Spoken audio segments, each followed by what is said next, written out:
وجاء اخوت یوسف، اب پھر دیکھیے کئی سال کی بات ہے، اب 7 سال گزر گئے جس میں کہ اچھی فصل ہوئی، حضرت یوسف نے بندوبست کیا، سٹوریج کیا، بہت بڑا جو ہے انہوں نے سٹور کر لیا گندم کا یا جو بھی اس وقت کا اناج تھا۔ اب وہ دوسرے 7 سال شروع ہو چکے ہیں، قحط پڑا ہوا ہے، اب دور دراز سے لوگ آتے ہیں مصر میں غلہ لینے کے لیے، یہاں راشن مقرر کر دیا گیا ہے، ہر خاندان کو ایک اونٹ کے اوپر جتنا سامان آ سکتا ہے، جتنا آ سکتا ہے ایک بورا جو اونٹ کی پیٹھ پر لگ سکتا ہو، 1 سال کے لیے وہ راشن ہے اس کا۔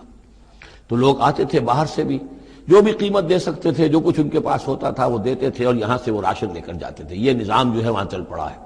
اب گویا کہ یوں سمجھیے کہ لگ بھگ 10 سال کا فصل ہے ان دونوں رکوعوں کے مضمون کے درمیان۔ وجاء اخوت یوسف، اب یہ مشرقی کی طرف سے اب یہ یوسف، حضرت یوسف کے جو بھائی ہیں وہ بھی آئے ہیں، اور ان میں سے 10 آئے ہیں، 11واں نہیں آیا۔ 11واں جو چھوٹا تھا، اب حضرت یوسف کا جو حقیقی بھائی تھا اسے حضرت یعقوب اپنے سینے سے لگائے ہوئے ہیں، اور اس کے مارے میں قتل کسی طرح کا بھی وہ رسک لینے کو تیار نہیں ہے، کہیں جانے نہیں دیتے، ہر وقت اسے اپنے پاس رکھا ہوا ہے۔ وجاء اخوت یوسف فدخلوا علیہ، آئے بھائی حضرت یوسف کے اور داخل ہوئے ان کے ہاں، پیش ہوئے۔